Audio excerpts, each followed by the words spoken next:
Parenting is hard. Few of us feel up to the task. The world is shifting, quickly and dramatically. All of us feel the changes affecting our families. The stress and pressure can be intense. We're here to help sort the good and the bad, provide insight, and bring hope. Welcome to Brilliantly Brave Parenting. We're so glad you stopped by. Hi, and welcome to Brilliantly Brave Parenting. I am your co-host, Pastor Brad Mathias. I'm Robert Beeson. It's great to be with you today. Robert, you are looking especially alert today. Did you have extra coffee or what? No, not particularly. I'm just, I'm excited about our conversation we're about to have, so maybe you're picking up on that energy. Well, I am definitely. I mean, we've talked about the fact we're both grandparents now. Mm-hmm. I'm 50. How old are you again? 43. Yes, right. Okay, so lying is a sin, Robert. Yeah, so... Speaking of lying, we try to talk about fun facts and things that are positive things. Positives, yeah. And I have one that was given to me. I didn't script this, and so I'm not sure the accuracy. I don't know if you gave this to me because you want me to look like a fool or not, but this is possible. Apparently It's been known. a fact. And if it is true, it's a positive and interesting, but I have a little suspicion. Here's the fact. Dolphins have names for each other. Really? Is that true, Brad? You wrote this here on my script. I'm going to mark this off. But how would they have names for each other? How would you know? I have cited sources. Okay. How would you know that? How would you know if, like... inquiring minds want to know, for sure. This is a positive thing. I know. I mean, how did they decide to call Flipper Flipper? I mean, they had to The ask. dolphin didn't decide that. The dolphin didn't decide, How do hey, you I know? look like a flipper. I'm pretty sure that it was scripted. I'm 100% sure. Well, It's an interesting thing. But somewhere a marine biologist has figured out that those clicks and whistles and things, the noises that they make underwater are an actual language. Okay. I'm just saying, if we're going to have integrity and we're not going to be considered fake news, maybe we need to get facts that feel... I will cite the sources on the podcast. People can go and look and see how they determine that dolphins know each other's names. Okay. Is that fair enough?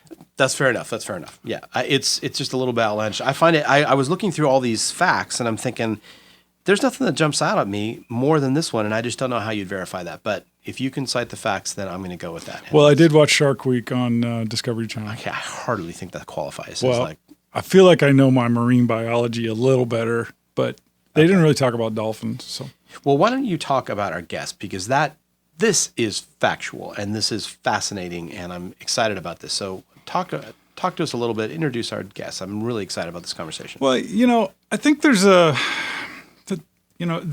significant struggle going on in our culture, and people are really being forced to make some choices about what they believe and if they're going to take a stand politically on some things. And I'm not a polarist. I don't like to push people into camps, but this idea of right to life, this idea of pro-choice versus pro-life, if you will, has really come to a head in recent times with a best-selling book, Unplanned, and then the subsequent movie, Unplanned, which releases in the late summer of 2019. So, I mean, what we're looking at is a sort of insider's view of what the Planned Parenthood world and the abortion healthcare industry looks like from someone who really would know.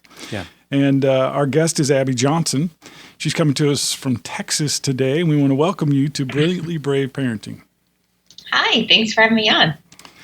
We're thrilled to have you here. I know as I was preparing for this interview, Abby, I was struck by just the courage that you've had to exhibit to sort of stand up to or with sort of against a hostile force, if you will, a wind of change that's sweeping our culture.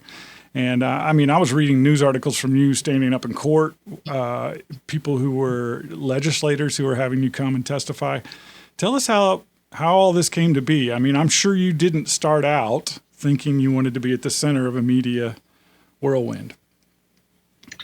No, when I left Planned Parenthood, I thought I would just sort of, quietly creep off into another job and leave my past work at Planned Parenthood behind me. And then Planned Parenthood took me to court, and they tried to get a permanent gag order against me. And that actually is what got picked up by the media. When someone tries to put a restraining order of disclosure on someone, of course, the media wants to know, well, why? What do they know that you don't want to get out to the public? And so that really started the media firestorm. And can I back up for 1 second? What prompted them to put this out there, this gag, or want to go after you like that? What was the trigger for them?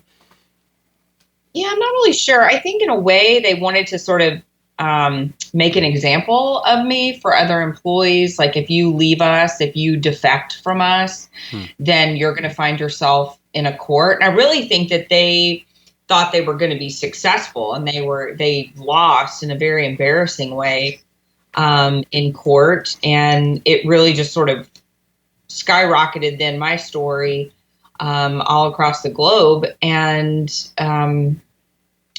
that's really why I do what I do now, is because they blew the whistle on me leaving their organization. That's really fascinating. So it wasn't something when you left, you were thinking, this is something that I would venture to say was kind of a God thing, because this wasn't something that you pursued on your own, right? In fact, it came out of a challenge. Yeah, totally. I never thought that I would be doing what I do now. I never thought that I would be speaking in front of hundreds of thousands of people every year, or writing books, or having movies made about me. That was never. I never would have considered that in a million years. But here we are. God had a different plan, and he, once he started setting things in motion. I mean, my prayer has always been just to follow his will for my life since I left. And, sometimes I fail, but I think that, he really ordained all of this to take place. And even my time in the clinic, like I look back, I was trained in media by Planned Parenthood. And there is no one in the country who is better at media than Planned Parenthood. I mean, look at all of the things that have come at them, and somehow they're able to turn it around and use it in their favor. I was trained by them. I consider myself to be trained by the best media experts in the business, Planned Parenthood. And now I'm able to use that training to oppose them and go after them in the public square. So, I mean, truly, when people say God can take anything in our past and use it for good, I really do believe that is true. That's fascinating. As I'm listening to you, I want to make sure our audience knows exactly where we're at when we're talking about Planned Parenthood and your story. Can you tell us, just going back to the very beginning, you at one point were a clinic director for Planned Parenthood. Is that correct? That's right. Yeah, I was there for 8 years. I was a clinic director. I worked for the Planned Parenthood Houston affiliate, and then ended up leaving in October of 2009 after several things, but primarily after witnessing a live ultrasound-guided abortion procedure and seeing a 13-week-old child fight and struggle for his life against the abortion instruments. And I knew then that there was life in the womb, that there was humanity there. And if those things were true, I knew that I was on the wrong side of this debate. And so I ended up leaving and have been doing this work ever since. One of the things I like about some of the materials on your website and just some of the quotes that I've been able to find online is that you're really careful to not only sort of make the point of the sanctity of life, but also you're making a hard, concerted effort to reach people who are working within Planned Parenthood. You're not just making a statement, you're actually reaching out and across back to the people that you used to work with and saying, hey, I'd like you to consider another perspective than you've been living with. Tell us about that ministry that you started, reaching back to those workers in Planned Parenthood. Yeah, I have a ministry that I started in mid 2012 called And Then There Were None. And our goal is to do just that, to reach. It's not really an outreach, it's more of an in-reach. We reach into abortion clinics. We get those workers out. We get them onto a path of healing and into a relationship with Christ. And since its inception, we've been able to, with God's help, we've been able to get almost 550 abortion workers out. 8 full-time abortion doctors have left jobs, and it's been really amazing just to walk with these people on that transformative journey. It's a miracle to watch. It's a miracle. I mean, you realize you're watching a miracle take place. But I think that, man, I just think that God really loves a good conversion story. And I think he's just been waiting for these people to leave. I think he's been waiting for them to have a change of heart. And I think that he's been waiting on us to reach out to them and to say, you can do this, you can leave, and we can help you. The movie Unplanned is a result of a book that you wrote several years ago. And the movie has been a success. I mean, it's definitely raised some eyebrows, including the fact that you did mail a few to some people. Tell us a little bit about that. That definitely got the attention of the media. Yeah, the movie came out August 13th, and so our ministry decided that it was a great opportunity to try to reach those who are still in the clinics. And we had quite a few workers who actually went to go see the film and then left their jobs and contacted us after they saw the film. Planned Parenthood sent out a big statement to their employees saying, there's this movie coming out, don't go watch it. Which, I mean, that's like, yeah, why would that's you? Like telling somebody, like, there's a big red button here, do not push it, right? I mean, everybody wants to push it. So a lot of people went to go see the film. They ended up contacting us, coming through our ministry because of it. And I thought, there's got to be a lot of other people in that same situation that would leave if they just saw the film. I think they would see truth in it that would resonate with them. And so we have a really, probably the most comprehensive database of abortion facilities in the country. We're in the process of sending one into every single abortion clinic across the U.S. That's awesome. Wow. So, Robert, I don't know if you know this, but this movie was number 1 on Amazon. Yeah, like it definitely.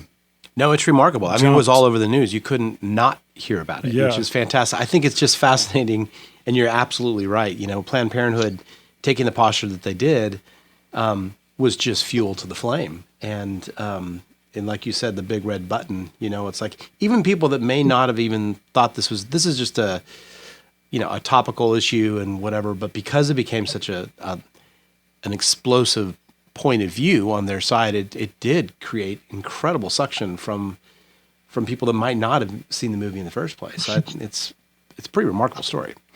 It is remarkable, and the movie itself is controversial, and it hasn't been embraced by everyone, but for sure.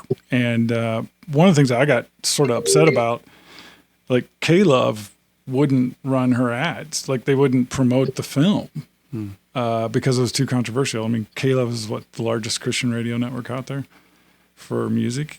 What surprised you the most about just about good or bad on the release of the film? What surprised me the most on what? I couldn't hear you. Well, I'm sorry. Yeah. What's the most surprising part of the release of this film that you thought, well, I never would have seen that coming? Or did you know going into this that this was going to be a substantial, notoriety and get as much attention as it got? I mean, I didn't know how well it would do at the theater, honestly. I mean, it's when my book, Unplanned, came out, it was the same sort of thing. I thought, who is going to read this? I mean, my family will pick up some copies, but that's probably it, right? Right. And it made it onto the bestseller list. And I was just thinking, wow, that's amazing, you know? And it was sort of the same with the film. When it came out, I thought, okay. And the critics thought, we'd make $40. But we made about 20 million in the box office here in the U.S. I think honestly, one of the most surprising things to me is just the global interest in getting the film across the world. Currently we have closed something like 30 countries that the film is going to be showing in so far. And we have something like 20 countries that are about to close their deal, with so many more in waiting. And so, I mean, that has been amazing to me. I mean, there's a viewing, there's going to be a showing in Pakistan of 1 million people. Wow. In Pakistan. That's crazy. Yeah, I would imagine you wouldn't have seen that coming. I mean, it's been incredible. Wow. So here, let me dial this into our audience, because not only am I passionate about pro-life, and I want to encourage you to go to abbyjohnson.org. That's ABBY Johnson.org to find out more about the ministry, about the platform that Abby is establishing. But she not only talks about contraception on her website and the idea of allowing God to decide if you should have children, and there's a natural way to do that versus just the oral contraception that's out there. She talks about feminism. She's talking about a lot of biblical ideas for women that I think is incredibly important for moms today to think about. But here's the thing that really got my attention. She's also been through quite a journey between denominations. She was a Baptist. She was a member of a Baptist church while she was in Planned Parenthood. They asked her to leave because of that. Then she was an Episcopal, and when she left Planned Parenthood, she sort of had to leave that. And so she found herself in 2012 converting to Catholicism. And so there's a journey there that's significant, that's now being paralleled in the way the movie is affecting the culture, because it is actually sort of promoted or supported by Christian evangelicals, but it was also funded in part, if I've got this right, by Catholics. So you have this ecumenical movement. Now, for me, I'm smelling the Holy Spirit there, because I'm like, okay, that's how God does stuff. Like, he not only responds to a need, but he unifies the body of Christ across all bandwidths. So as I'm hearing her talk about 1 million people in Pakistan, I'm like, I'm surprised, but I'm not, because that's how God would do it. And he's using a mom who stood up for a moral right to do that. He's been known to do that in history. It's very true. It's very true. No, it's a remarkable story. I think one of the things that my head jumps to is that for those moms that have in their past struggled and made the decision to get an abortion, obviously this is a serious wound for them. And, in the same way as you've been part of Planned Parenthood and party, you could say, to a lot that's happened. What do you say to those that still carry shame of a decision that they might have made, of a position that they might have taken, and I'll even say this for guys that have suggested to their girlfriends, listen, this is the most feasible thing you can do. What do you say to those that have had to make choices that are contrary to they may feel right now?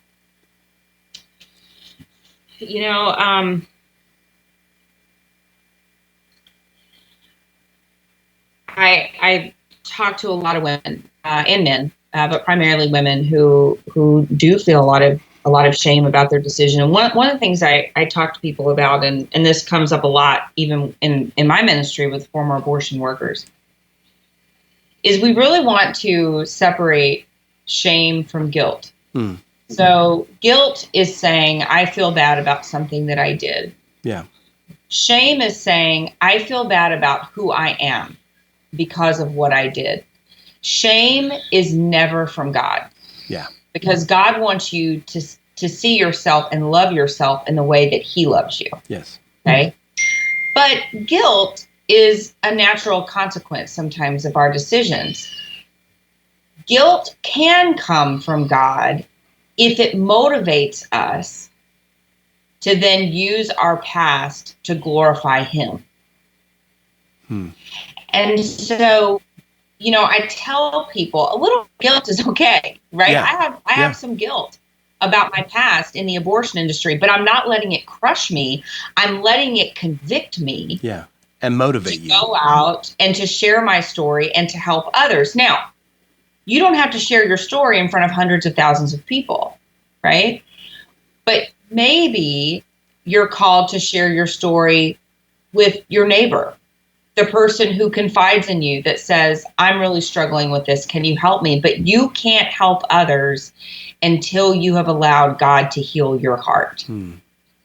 And, people ask me a lot, how did you heal from your past abortion? I mean, I've had 2 abortions myself and then worked in the clinic for 8 years. And I tell people, I was watching this movie Kung Fu Panda one time with my daughter. Yeah. And there's this wise turtle in it named Oogway. Okay. And he says one time, he asked the little mouse guy, he says, do you know why today is called the present? He said, because it is a gift. And that really struck me in that moment. And because I tell people, to forgive myself and to accept God's forgiveness, it took practice. I woke up every day and said, okay, am I going to allow myself to go back to my past, to live today in my past, the place where Satan tortures me, where he taunts me, the place that I can't change. I can't go back and change any of that. Or am I going to live today in the present, in the gift that God has given me? Am I going to allow him to use my story for his glory? And some days I failed. Some days I woke up and I made the wrong decision. But eventually, I didn't even have to wake up and think about it anymore. Eventually, I got to the point where I woke up and I said, of course, I want to live in the present with Jesus. I mean, of course, that's what I want to do. Of course, I want to live in his mercy and his goodness. And I didn't go back to that place anymore. And that's really what God wants for all of us. I mean, your sin may not be abortion, but we all have issues. Absolutely. Right? Absolutely. We all have sin in our lives, and God does not want us to be burdened and to be shackled by that sin. He wants us to be free. And I think it's easy for us to say, well, yeah, God forgives me. Okay, God forgives me, right? He's God. That's what he does. He forgives.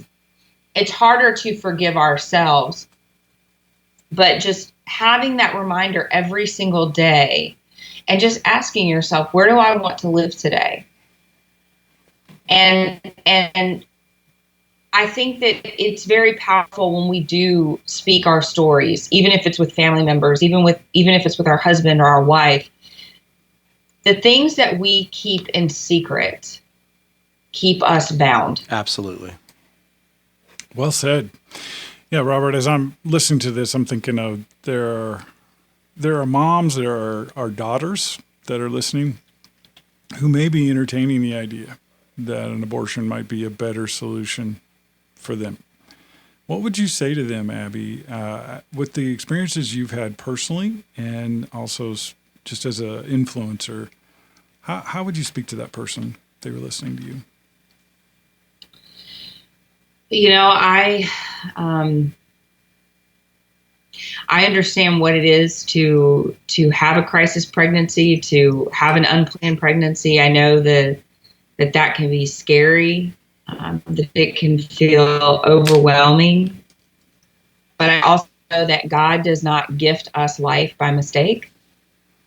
I know that he is very intentional when he creates life. And for whatever reason, even if we don't know it yet, he has intentionally gifted us with each life that he creates within us. And sometimes we don't know why that is, but we have to embrace that truth. motherhood is such a unique gift.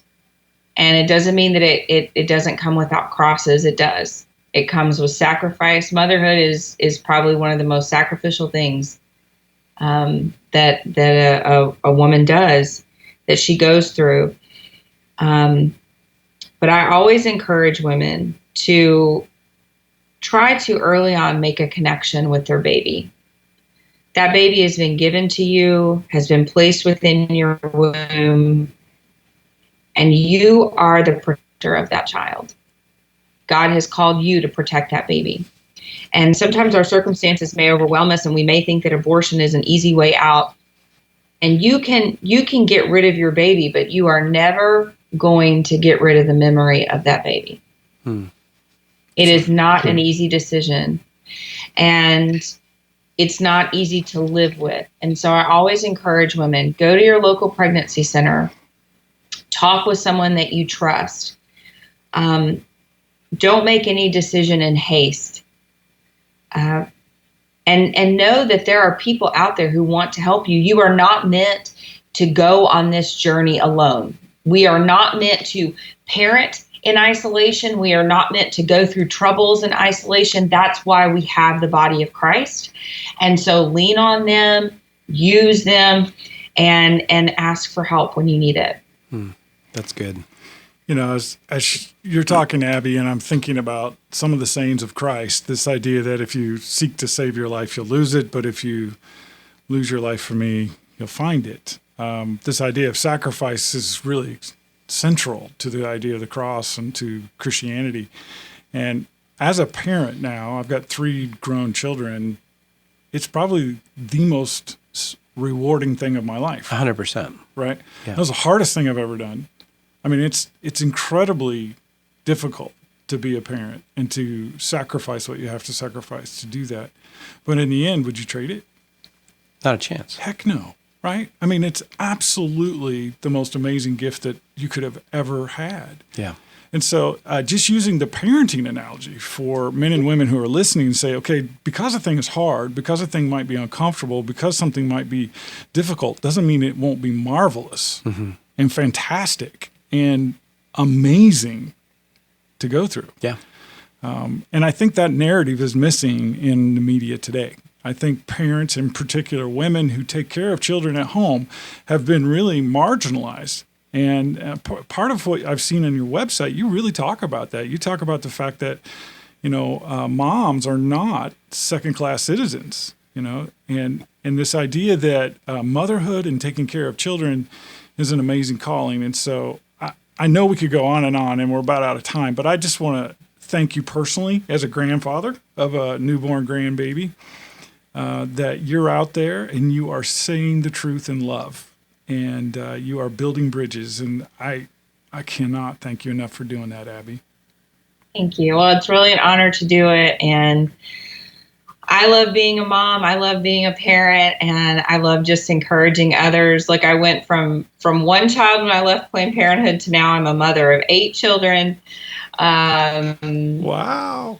Just that openness to life is such a blessing. And, I'm always wanting to encourage parents out there that the road is hard, but the road can be hard. It can be tiring.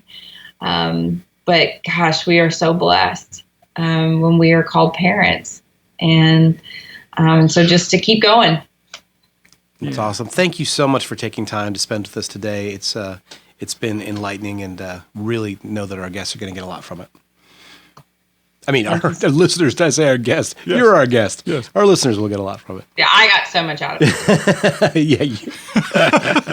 Well. Well, we want to. We'll support you in every way we can. We'll have links to your movie, your books, your website, all over our podcast, and we will make sure that our listeners can find you on the internet. So, God bless. That'd be great. Yeah. Have a great day.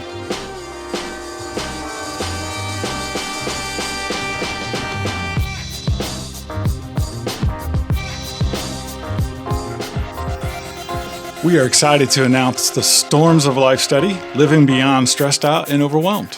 It's a great subtitle, Living Beyond Stressed Out and Overwhelmed. Yeah, I mean, at this point, we know that students are stressed. And for parents and pastors, it's important to know what are the top 3 things that are really on the minds of our kids. So, Brad, walk us through what they can expect from the Storms of Life. This is an 8-week study. It has video insights. It has presentations from an actual youth retreat with junior high and high school students. These kids are going to learn about how their faith can help them fight back the stress that they're living with every day at school. Check it out on ishinelive.com. Well, Robert, we just got to talk with someone that God is really raising up right now. Pretty significant story. Yeah. I mean, if you think about 2009, October of 2009, this is a younger woman 10 years ago who made a choice to step away from her entire career. She was an 8-year veteran of Planned Parenthood. She's a clinic director, so she's way up. She's learned everything she needs to know about managing a healthcare facility. And because of observing an abortion, she had to re-examine her beliefs. Mm-hmm. I think the thing that there's so much about what we talked about that is provocative in the sense of, inspiring that you stand up and say something. But I think the thing that I get out of it is she's just a normal person about her normal work. And then something really difficult happens and turns her on her ear. And she decides to, from that point on, do something with the hardship that she faced.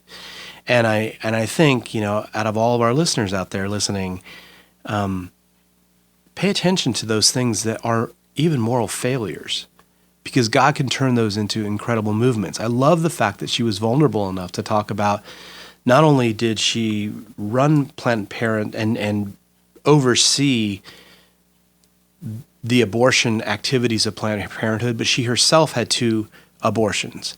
But that didn't stop her or negate her or disqualify her from being used for a much bigger purpose than she could imagine. I mean, 1 million people in Pakistan watching her story.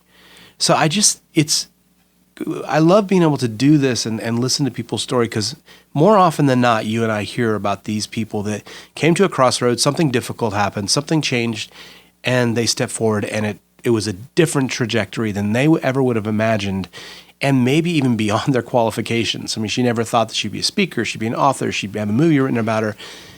So many, I think, that God wants to use that we disqualify ourselves, or we feel so insecure about our abilities to have something to say. I think that's one of the things that I got out of that story, as much as the importance of paying attention to this debate in our society of killing babies. I mean, it's terrible, but it takes people that have gone through this stuff to actually speak up. And so, I don't know. I found that very inspiring, that God would. Because both of us have talked about this ad nauseum in our own lives. Like, I never would thought that I was doing what I'm doing, but so many times in the stories that we hear, and even biblical stories, where people's lives just go bing, and they're like, I thought I was a fisherman. Now I'm like starting the largest movement that's ever. Now I'm an apostle. Right, yeah. Exactly. So. Catching some haddock. Now I'm doing a 3-continent tour. Yeah, I mean, God is really... amazing how he takes the ordinary and makes it, extraordinary. And I think this story is an excellent example of that. I wrote down some of the stats here that she started this ministry, and then there were none, where she's reaching out to the fellow workers, her past workers at these Planned Parenthood clinics, because she knows they don't understand. Right. She's not just bashing them. It's not like just angry, judgmental rhetoric coming from her. I'm right, you're wrong. She is reaching out. I love that. Yeah. Because that's the heart of Christ, this compassionate, grace-filled response. Yeah. And she's had 550 abortion workers leave because they've read this book or seen the movie. And then 8 full-time doctors have walked away from their careers because of her effort. Mm-hmm. And how many millions of people in 50-plus countries now are going to see the movie? They're going to experience this truth. And they're going to have their own shift in how they see things. And it's it's incredible. Quite a ripple, right? Mm-hmm. I mean, this woman has been used by the Holy Spirit to to cause global change in the hearts and minds of literally millions of people. Yeah. So as listeners who are going about their ordinary lives thinking that they're simply making choices that affect them, that's not true. Our choices affect lots of people. And Abby Johnson's story is an inspiration. I totally agree. That when God inspires us to do something, man, there's stuff going on behind the scenes. Absolutely. So. Well, we've had a fantastic interview, and I want to say there are a tremendous number of news articles and resources available for any kind of homework you'd want to do on Abby Johnson and the pro-life movement. Her film, Unplanned, is available at unplannedfilm.com, and her website is abbyjohnson.org. Thank you so much for spending a little time. If you think about it, give us a plug on your favorite podcast platform. We really appreciate it, and we'll see you here again next week. Thanks, and God bless. Be encouraged, parents. You are not alone. In Paul's letter to his son in the faith, Timothy, he writes, "But I am not ashamed, for I know whom I have believed, and I am convinced that he is able to guard until that day what has been entrusted to me." Brilliantly Brave Parenting wants to be an encouragement and support that parents can rely on. Would you consider liking us and sharing us with a friend? As a part of the Tween Gospel Alliance, we are a nonprofit organization dependent on the support of friends like you. Thanks for stopping by. We'll be right here next week.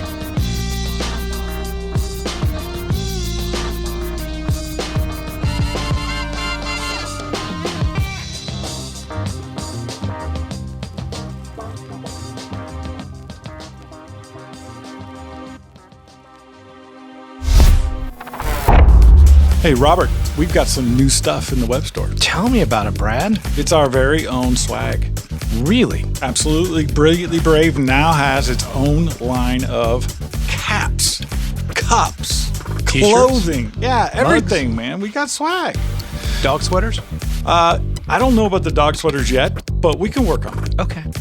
So if you're a fan and you've been listening to Brilliantly Brave and you want to share it with your friends, let them know that you're a supporter, hey, come to our website, ishinelive.com, and find out more.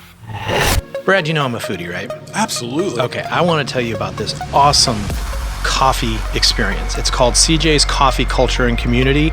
It is a faith-run coffee culture, and the thing that's really cool about this is that they roast their own beans, they have delicious coffees, and they have 2 brick and mortar, so 2 coffee bars, as well as a virtual location at cjscoffeecafe.com. Here's the cool thing. They ship their beans, they ship their coffee anywhere in the world, so you don't just have to be in Texas to enjoy it. CJ's Coffee Culture and Community. Awesome.